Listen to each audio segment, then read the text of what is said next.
আমরা ইনশাল্লাহ ব্যবসা এবং শিল্পকে আমাদের শিশুর মতো কুলে তুলে স্নেহ করব, আদর করব ইনশাল্লাহ। এটি ট্রেড অ্যান্ড বিজনেসও হতে পারে, আবার এটা ইন্ডাস্ট্রিয়াল সেক্টরও হতে পারে। আমরা গণ্য করি দেশে 3টা সেক্টরকে সমান্তরাল ডেভেলপ করলে আমাদের দেশ ডেভেলপ হওয়ার সুযোগ পাবে ইনশাল্লাহ। আজকে এখানে আমি আসলেই আমার বক্তব্য শোনাতে আপনাদেরকে কষ্ট দেইনি, দাওয়াত করিনি, আপনাদের বক্তব্য শোনার জন্য দাওয়াত করেছি। এই আমরাই বাংলাদেশ, আমাদের কাউকে বাদ দিয়ে বাংলাদেশ নয়। কোনো সমাজের অর্থনীতির চাকা যতটা সচল থাকে সেই সমাজই দুনিয়ায় সম্মানের মাথা উঁচু করে দাঁড়াতে পারে। বাংলাদেশের অর্থনীতির প্রাণকেন্দ্রে আপনারা বসে আছেন। আমি সুযোগ পেয়েছিলাম আল্লাহ তাআলার পক্ষ থেকে এক সময়কার বাংলাদেশের সবচেয়ে বড় প্রাইভেট সেক্টর ব্যাংকে 6 বছর বসার সুযোগ পেয়েছিলাম একজন লার্নার হিসেবে। দেশের অর্থনীতিকে বোঝার জন্য কন্ট্রিবিউশন কতটা করতে পেরেছি আল্লাহই ভালো জানেন, কিন্তু আলহামদুলিল্লাহ এই 6 বছরে কিছু শিকার সুযোগ আমার হয়েছে। ব্যাংকের কাছ থেকে সুযোগ নিয়েই বিভিন্ন সময় বিভিন্ন জায়গায় চলে যেতাম আননোটিসড, গিয়ে বলতাম যে চলে এসেছি আপনাকে দেখতে। নোটিশ দিয়ে গেলে অনেক সময় টপ ড্রেসিং করে রাখা হয়, কিন্তু অল এটা সাডেন গেলে সেই প্রস্তুতির সুযোগ থাকে না, অরিজিনাল জিনিসটাই আসলে রিসিভ করার, দেখার, অবজার্ভ করার সুযোগ হয়। ব্যাংকিং সেক্টরের সাথে ফিনান্সিয়াল যে চেইন আছে তার সাথে স্টক মার্কেটের একটা রিলেশন আছে। আমি যে ব্যাংকের ক্ষুদ্র সদস্য ছিলাম সেই ব্যাংক আবার ঢাকা স্টক এক্সচেঞ্জের ব্রোকারেজ হাউসের একটা সদস্য ছিল। আমরা সেই ক্ষেত্রেও আমাদের করণীয়টা তুলে আনার জন্য, বোঝার জন্য 4 সদস্যের একটা টিম ছিল, সেখানে আমিও ক্ষুদ্র একটি জায়গা পেয়ে গেছিলাম। এই 2টা সেক্টরকেই মিলিয়ে দেখার সুযোগ হয়েছে। নন ব্যাংকিং ফিনান্সিয়াল সেক্টর যেগুলো আছে, লিজিং অ্যান্ড ফিনান্সিং কোম্পানি যেগুলা, তারাও ব্যাংক থেকে লেন্ডিং করেন, লেন্ডিং করে তারা সাবলেন্ডিং করেন পাবলিকের কাছে, সেগুলোও দেখার সুযোগ হয়েছে। এই সময়টা বাংলাদেশের অর্থনীতি মোর অর লেস হেলদি ছিল। তারপরে বারবার আমরা বাধার সম্মুখীন হয়েছি। শেয়ার মার্কেট আমাদের চ্যালেঞ্জে পড়েছে, ব্যাংকিং সেক্টর আমাদের চ্যালেঞ্জে পড়েছে। ব্যাংকে সাধারণ মানুষেরা টাকা জমা রাখে, তারা কিন্তু ব্যবসা করে না, ব্যবসা করার সেই অভিজ্ঞতাও নেই, তাদের সেই এন্টারপ্রেনিয়ারশিপও নেই। সেই টাকাগুলো তারা তুলে দেয় আমানত হিসাবে যারা এগুলাকে খাটানোর অভিজ্ঞতা এবং যোগ্যতা রাখেন তাদের হাতে। এটি ট্রেড অ্যান্ড বিজনেসও হতে পারে, আবার এটা ইন্ডাস্ট্রিয়াল সেক্টরও হতে পারে। আমরা গণ্য করি দেশে 3টা সেক্টরকে সমান্তরাল ডেভেলপ করলে আমাদের দেশ ডেভেলপ হওয়ার সুযোগ পাবে ইনশাল্লাহ। নাম্বার 1 আমাদের দৃষ্টিতে হিউম্যান ইন্ডাস্ট্রি। হিউম্যান রিসোর্স যদি প্রপারলি ডেভেলপ করা না যায় তাহলে কোনো ইন্ডাস্ট্রি ফাংশন করবে না, কারণ সব কিছুর পিছনে মানুষের ব্রেইন এবং যোগ্যতা, তার মেধা এবং পরিশ্রম, 4টা জিনিসের সমন্বয় যদি হয়, কোনো ব্যবসায়ী ক্ষতিগ্রস্ত হবেন। আমার পার্সোনাল লাইফে সামান্য ব্যবসার সাথে সংযুক্ত থাকার ফলে আমি এটা বোঝার সুযোগ পেয়েছি। নাম্বার 1, তার ইন্টেনশনটা হবে ফেয়ার, আনফেয়ার কোনো ইন্টেনশন থাকবে না, যেটাকে মুসলমানরা বলে থাকেন সহি নিয়ত। নাম্বার 2, তার মিনিমাম উইজডম থাকতে হবে, অর্থাৎ ওই ব্যবসা সম্পর্কে তার একটা নো-হাও লাগবে। বেসিক জিনিসগুলা যদি তার নলেজে থাকে তাহলে সাবস্টেন্সিয়াল ডেলিভারি তিনি দিতে পারবেন ইনশাআল্লাহ। নাম্বার 3 হচ্ছে কারেজ, মাথা তুলে দাঁড়ানোর, ঘুরে দাঁড়ানোর একটা মানসিকতা, ফাইটিং অ্যাটিটিউড থাকতে হবে যে ইনশাআল্লাহ আমি এটা পারবো।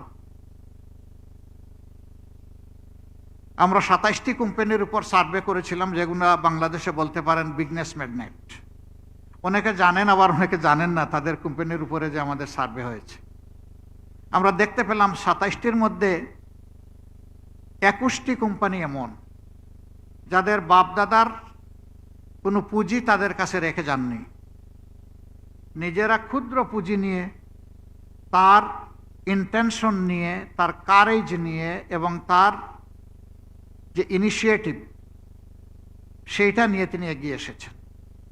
এবং আলহামদুলিল্লাহ এখন তাদের ডাইভার্সিটি অনেকগুলো সিস্টার কনসার্ন, তাদের ম্যাক্সিমাম ফেয়ার ব্যবসা করেন, তাদেরকে আমরা আনফেয়ার পাইনি। তাদের মেইন পুঁজি ছিল তাদের গুড ইন্টেনশন, তাদের উইজডম, তাদের কারেজ, এবং তারা ছিলেন ইফোর্টিভ। তারা সাফিসিয়েন্ট ইফোর্ট দিতেন। তারা ব্যবসার মালিক হয়ে খুদ অফিসে বসে থাকতেন না, তারা ঘুরে ঘুরে ঘাম জড়িয়েছেন এবং একই সাথে তাদের ওয়ার্কিং ম্যান পাওয়ারকে তাদের সাথেই দৌড়াতে বাধ্য করেছেন। যদি এই চারটা জিনিসের সমন্বয় হয় তাহলে ব্যবসা ক্ষতিগ্রস্ত হওয়ার কথা নয়, যদি ন্যাচারাল কোনো ডিজাস্টার না আসে। সে ফর এক্সাম্পল করোনার সময় অনেক সৎ ব্যবসায়ীও বিপদে পড়ে গেছে, কিন্তু তাদের রিকভারিও হয়ে গেছে। তারা সময়ের কনস্ট্রেইনে পড়লেও এটা ওভারকাম করতে তাদের সমস্যা হয়নি। বাংলাদেশ খুবই ছোট্ট একটি দেশ। We have a very little piece of land, but alhamdulillah, we have sufficient manpower, 180 millions of people. দুনিয়ার বহু দেশে 2.5 লাখ 3 লাখ মানুষ আছে, তাদেরকেও দুনিয়া গোনে। কাতারের মতো একটা দেশ, তাদের নিজস্ব সিটিজেনের সংখ্যা হলো মাত্র 4 লাখ, আর তাদের ওখানে ফরেন যারা কাজ করেন তাদের সংখ্যা 7 লাখ। 11 লক্ষ মানুষের দেশ হচ্ছে কাতার, বাট বিশ্বের মানচিত্রে তাদের একটা জায়গা আছে। তাদের ল্যান্ড আমাদের চেয়ে বড় নয়, মানুষ খুবই কম। দারুসালাম ব্রুনাই 10 ঘন্টার জন্য আমার যাওয়ার সুযোগ হয়েছিল। ছোট্ট দেশ, আমাদের একটা উপজেলার সমান। আল্লাহ তাদেরকে হিউজ রিসোর্সেস দান করেছেন, কিন্তু দীর্ঘদিন তারা এটা থেকে ডিপ্রাইভ ছিলেন। তারা যখন তাদের অটোনমি এবং তাদের লিবার্টি ফিরে পেয়েছেন, ইন্ডিপেন্ডেন্স ফিরে পেয়েছেন, তখন থেকে তারা ঘুরে দাঁড়িয়েছেন। আমাকে 2টি জিনিস দারুণ চমৎকৃত করেছে সেই দেশের।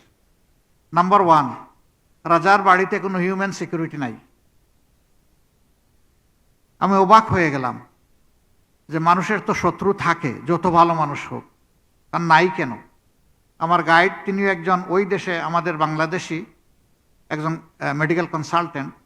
তাকে জিজ্ঞেস করেছিলাম, উনি বললেন উত্তর আমি দিব না, আপনি ন্যাচারালি পেয়ে যাবেন, আরও কিছু সময় আমার সাথে কাটান।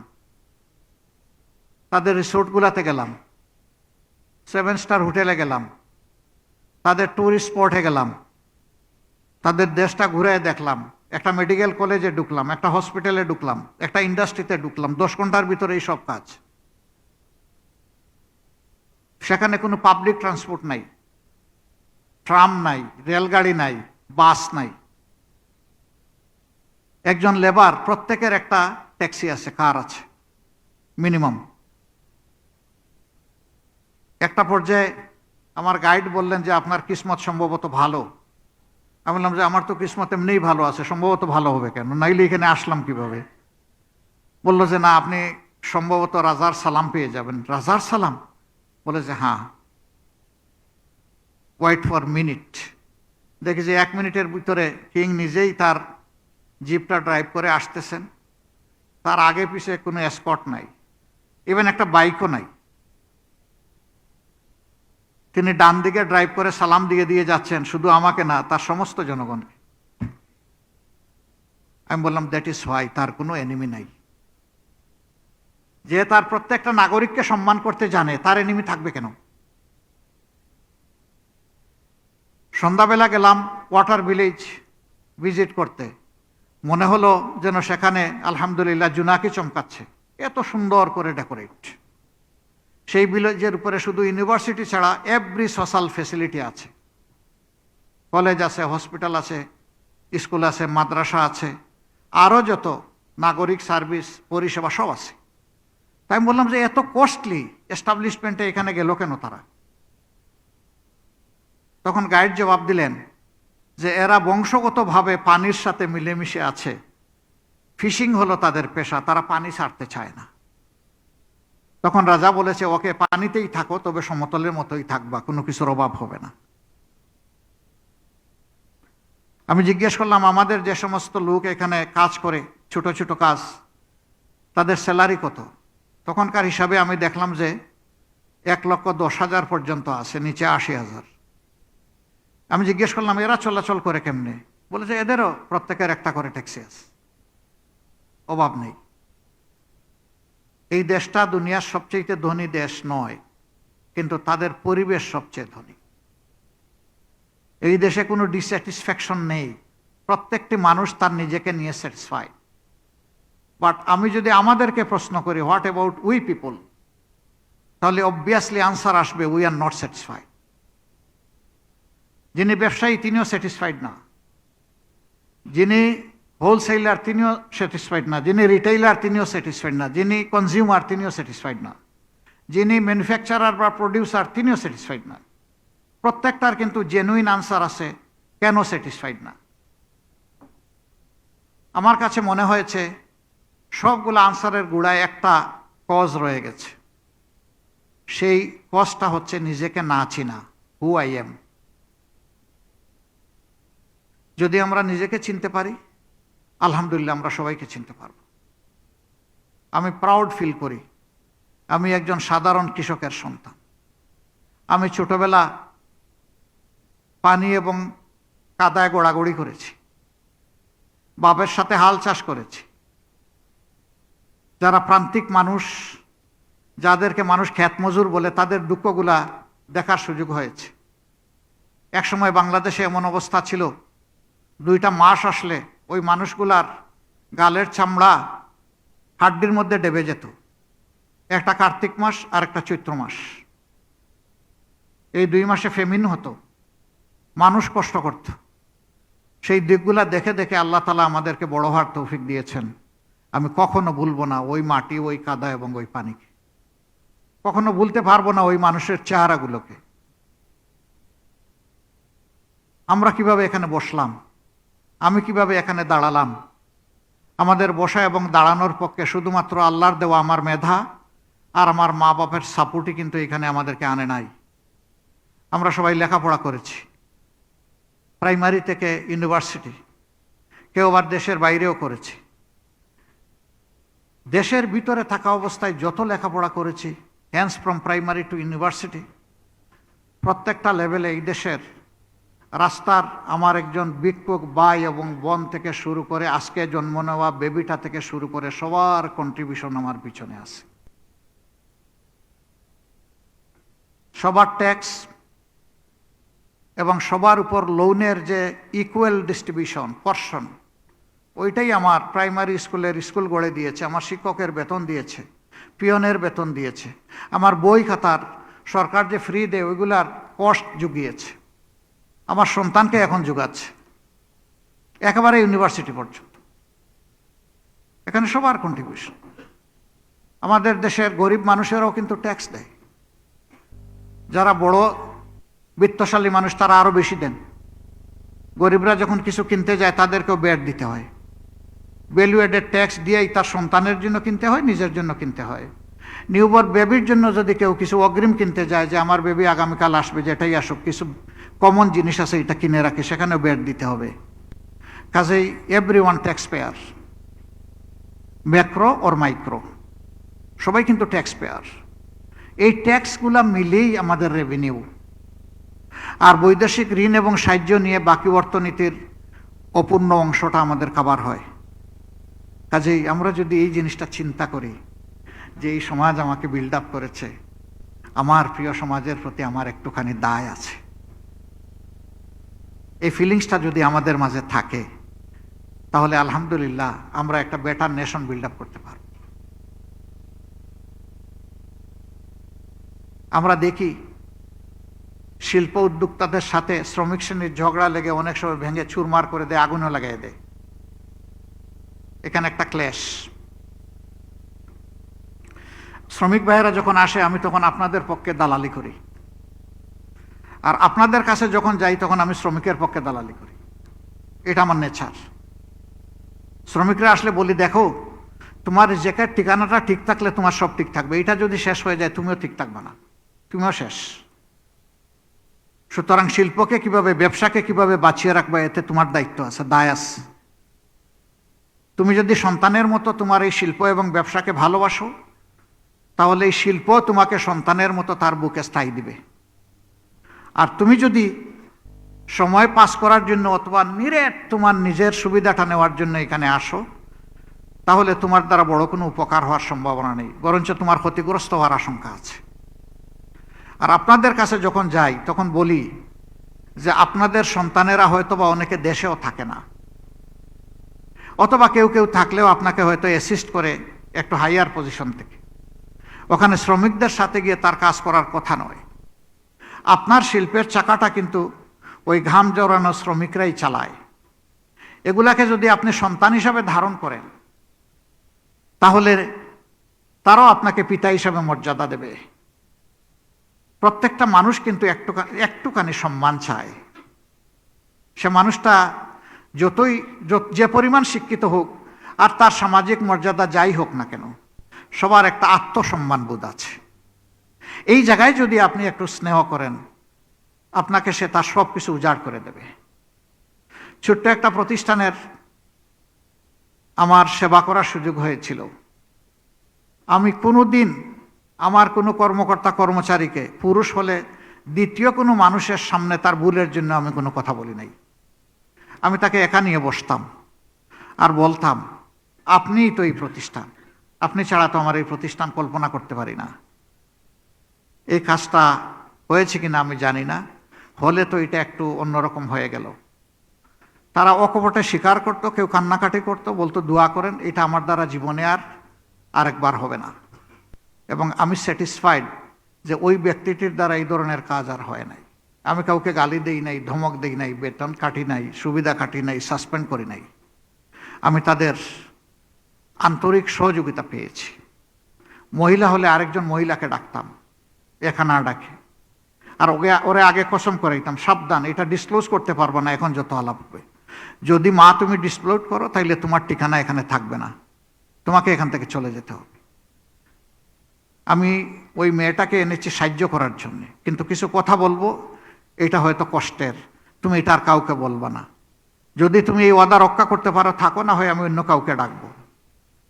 তো ওরা তো স্বাভাবিক বলতো যে আমরা ওয়াদা রক্ষা করব, ইনশাল্লাহ আমরা ডিসক্লোজ করব। তখন একই কথা বলতাম। কাউকে এমনকি চোখটা লাল করেও তাকাইতে ভয় পাইতাম। আল কাসিম হাবিবুল্লাহ, শ্রমিকরা হচ্ছে আল্লাহর রসুলের বন্ধু, আমি কি আল্লাহ রসুলের বন্ধুকে ধমক দেওয়ার কোনো অধিকার রাখি? আমাকে এই অনুভূতি তাড়া করত। আলহামদুলিল্লাহ, আমার প্রতিষ্ঠান সফল না বেফল এটা যারা সেবা নেয় তারা বলবে, কিন্তু আমি আমার সহকর্মীদের উপরে খুবই স্যাটিসফাই। 14 সাল থেকে আমি ওই প্রতিষ্ঠানের কোনো পরিচালনার দায়িত্বে কোনোভাবেই নাই, ডিরেক্ট ইনডিরেক্ট। যাদের উপর ছেড়েছি একদিনও ফোন করে জিজ্ঞেস করি না এইটা কি ওইটা কি। আমি তাদের উপর আস্থা রাখি, আমি বিশ্বাস করি তারা এই সন্তানকে নিজের কুলে তুলে রেখেছে এবং পারবে। আমি এই গল্প কেন যে শুনাইয়া আপনাদের মূল্যবান সময় নষ্ট করলাম আমি জানি না। যদি এর মাঝে কোনো কল্যাণ থাকে, আল্লাহ যেন আমাদেরকে কল্যাণ দেন। প্রিয় বন্ধুরা, আমরা ফিল করি আপনাদের হাত ছাড়া এই সমাজের চাকা চলবে না। গরিব ধনী সকলের রিজেকের সংকুলান আপনাদের উসিলাই আল্লাহ তাআলা দিয়ে থাকেন। সুতরাং এই জায়গার বোঝাপড়াটা খুবই প্রয়োজন।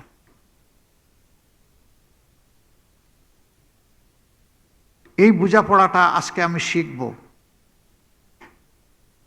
আমরা এই দেশ এবং জাতির সেবা করতে তাই স্বচ্ছতার সাথে, আন্তরিকতার সাথে, এই দুইটাই আমাদের পুঁজি। Transparency and sincerity. আপনারা আমাদেরকে কি রিকমেন্ডেশন করবেন, কি চান আমাদের কাছে? আমাদের চাওয়া আপনাদের কাছে আপনাদের উত্তম পরামর্শগুলো। আপনাদের কি চাওয়া সেটা আমাদের জানা দরকার। তবে একটা কনফিউশন দূর করেই আমি আপাতত একটা কলন ড্যাশ দেব ইনশাআল্লাহ, বা সেমিকলন দেব। আমি আমেরিকায় একটা মিটিংয়ে বলেছিলাম, মায়েদের প্রতি রেসপেক্ট শো করার জন্য আমরা তাদের কর্মঘণ্টা 8 থেকে 3 বাদ দিয়ে 5-এ রাখবো, 5 ঘন্টায়। একটা বক্তব্যে সব কিছু আর্টিকুলেট করা যায় না, তার কিছু অবশ্যই ব্রেকআপ থাকে, কিন্তু আমরা খুব তড়াপবন মানুষ, খুব সাথে সাথে সব কিছু পেতে চাই, না পাইলে আমরা অস্থিরতায় ভুগি। আপনাদের কথা বলছি না, আমি যারা অস্থির হয়েছিলেন তাদের কথা বলতেছি। তারা তখন একটা কথা চালু করে দিলেন যে এই সমাজে তো মহিলাদের প্রয়োজন আছে, তাদের পরিবারের প্রয়োজন আছে, এমনিই মহিলারা কর্মে ফ্যাসিলিটি একটু পিছনে, আবার যদি কর্মঘণ্টা কমিয়ে দেওয়া হয় তাইলে মালিক পক্ষ কেন মহিলাদেরকে বা নারীদেরকে রিক্রুট করবে? আমরা কি বলতে চেয়েছিলাম? আমরা বলতে চেয়েছিলাম কিছু বৈশিষ্ট্য আল্লাহ তাআলা নারীদেরকে দান করেছেন যেটা আমাদের নাই। আমরা 10 জন মিলেও একটা বাচ্চা পেটে নিতে পারবো না, এই কোয়ালিটি আল্লাহ তাআলা তাদেরকে দান করেছেন। গর্বে নিতে পারলাম না, বুকের দুধও দিতে পারবো না, এটাও আমাদের কোয়ালিটি নাই। এরপরে মায়ের বুককে বিছানা বানিয়েই সন্তানরা বড় হয়, আমরা সবাই বড় হয়েছি। আমার মাকে সবাই সম্মান করুক, আমি সবার কাছে এটা চাই। তাহলে সমাজের মাদেরকে সম্মান করা তাদের সন্তানেরা কি চায় না? তারা তো চায়। তারা গর্বে সন্তান ধারণ করবেন, 2 থেকে 2.5 বছর দুধ খাওয়াবেন, আবার আপনার আমার মতো 8 ঘন্টা সমান তাহলে তারা পেশাগত দায়িত্ব পালন করবেন। Is it justice? It's never justice. এটা বার্ডেন ইম্পোজড আপন দোজ পিপল। আমরা এটা করতে পারি না। এই সময়টা আমরা চাই তারা যেন কমফোর্টেবলি তার কাজের সাথেও সংযুক্ত থাকতে পারেন, আবার তার সন্তানেরও মিনিমাম অধিকারটা দিতে পারেন, লুক আফটার করতে পারেন। বহু মা 8 ঘন্টা ঘরের বাইরে সন্তান রেখে থাকতে চান না, চাকরিই ছেড়ে দেন। তার তো চাকরি যাচ্ছে না, তার চাকরি তার গায়ের সাথে লেগে আছে। প্রশ্ন উঠবে, এই যে 3 ঘন্টা তিনি কাজ করবেন না, who will compensate? Yes, it is government. এটা গভর্নমেন্টের রেসপন্সিবিলিটি। মায়ের জাতিকে সম্মান দেখানো। সোশ্যাল ওয়েলফেয়ার ডিপার্টমেন্ট কি জন্য? এই লোকদের ওয়েলফেয়ার করার জন্য। আমি নিশ্চিত আমি যদি আমার মাকে সম্মান করতে পারি তাহলে সমস্ত নারী জগৎকে আমি সম্মান করতে পারবো ইনশাল্লাহ। সেই সম্মানটাই আমরা দিতে চেয়েছি। এরপরে এটাও বলেছি, কোনো মা যদি ফিল করেন 1 বছরের মাথায় I am well to do, আমি পারবো, মোস্ট ওয়েলকাম, তিনি করবেন। তাকে কম্পেল করা হবে না 2 থেকে 2.5 বছরেই অপরচুনিটি নিতে। She will be appreciated. তাকে আমরা অ্যাপ্রিসিয়েট করবো ইনশাআল্লাহ। এখন কথা হলো প্রথম দিনেই কি এটা হবে? না, হবে না। এটা গ্রাজুয়াল প্রসিজিওরের ভিতর দিয়ে যেতে হবে আমাদেরকে ইনশাআল্লাহ। শিল্প মালিকদের 3টা বড় সমস্যা আমি মনে করি, এর বাইরেও থাকতে পারে। নাম্বার 1, তাদের সিকিউরিটি অফ দি ফান্ডের অভাব, সিকিউরিটি অফ দ্য ওয়েলথ এটার অভাব, এবং রাষ্ট্রীয় পৃষ্ঠপোষকতার অভাব। বরঞ্চ জায়গায় জায়গায় লাল ফিতার টানাটানি, যার কারণে যে শিল্প জন্য আপনি একটা টাইম স্টিপুলেট করেছেন, আপনি স্টিপুলেটেড টাইমের ভিতরে আপনি ইনসেপশনে যেতে পারছেন না, অপারেশনে যেতে পারছেন না, কিন্তু আপনি তো ব্যাংকের ঋণ নিয়ে বসে আছেন। ওই ঋণ তো আপনার জন্য ইন্টারেস্ট প্রোডাকশন করতেছে বা প্রফিট প্রোডাকশন করতেছে, আপনাকে তো ক্ষমা করছে না। তা আপনি শুরুতেই তো লোকসানে পড়ে যাচ্ছেন। লাল ফিতা শুধু কি সময়ক্ষেপণ না, বেসরকারি একটা ট্যাক্স দিয়ে আগাইতে হয়। আমাদের একজন প্রয়াত ফিনান্স মিনিস্টার বলেছিলেন, এটাকে ঘুষ বলবেন না, এটাকে স্পিড মানি বলবেন। আর স্পিড জেনারেট করার জন্যই তো যে যেখানে বসে আছে তাকে সেখানে বসানো হয়েছে। তার জন্য যে মানি সরকার থেকে অ্যালোকেশন আছে সেটা তো তিনি পাচ্ছেন। হ্যাঁ, প্রশ্ন উঠতে পারে সমাজের একজন ডিগনিফাইড সিটিজেনের জন্য এটা সাফিসিয়েন্ট কিনা। That will be reviewed.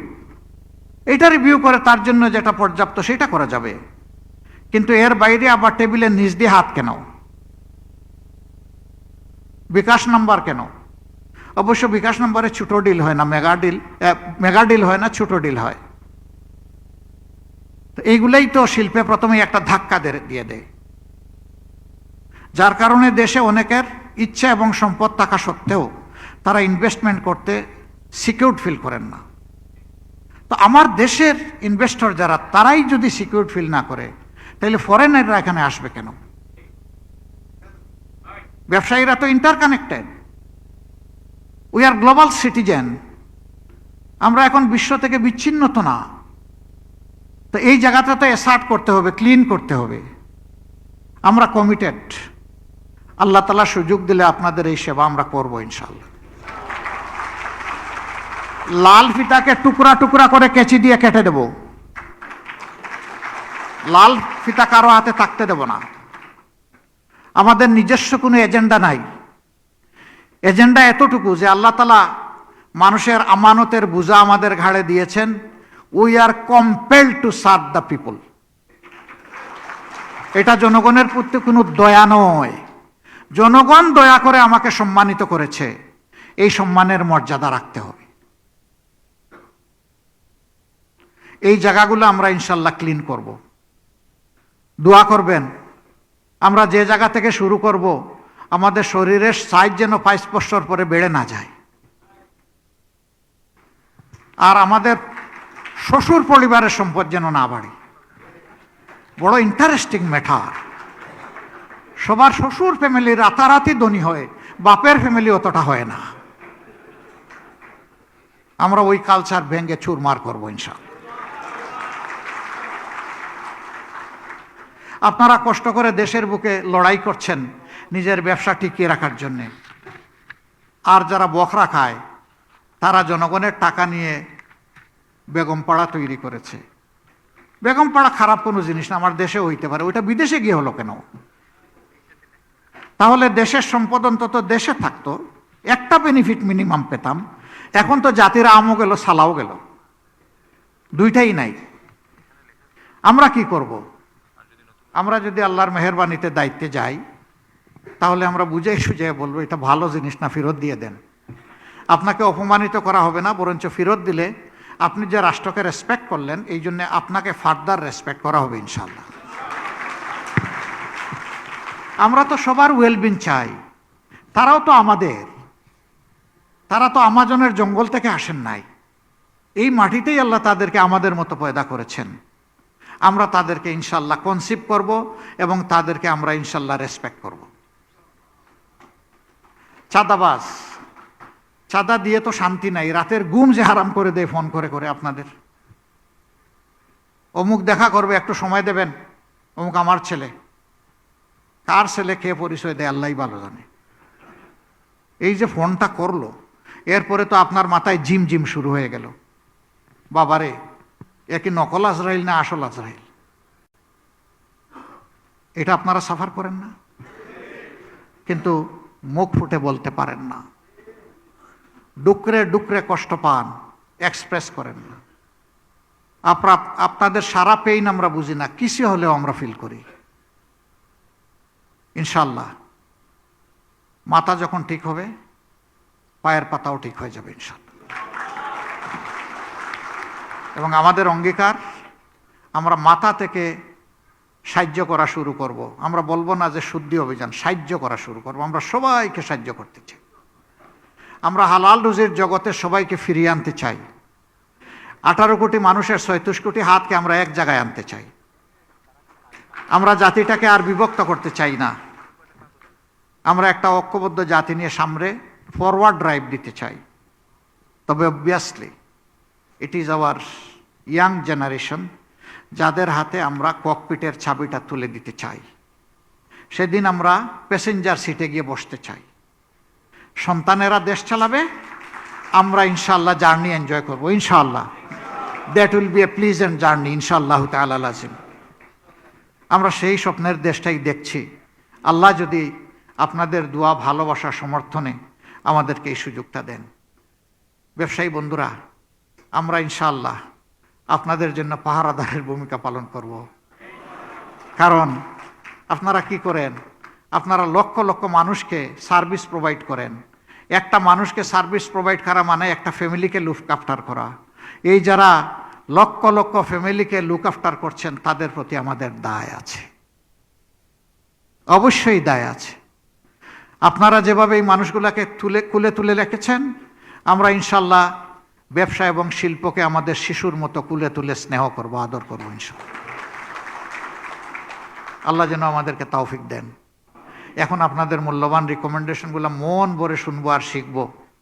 তো আশা করি যারা মডারেট করছেন তারা সব দিক খেয়াল রেখে ইনভাইট করবেন।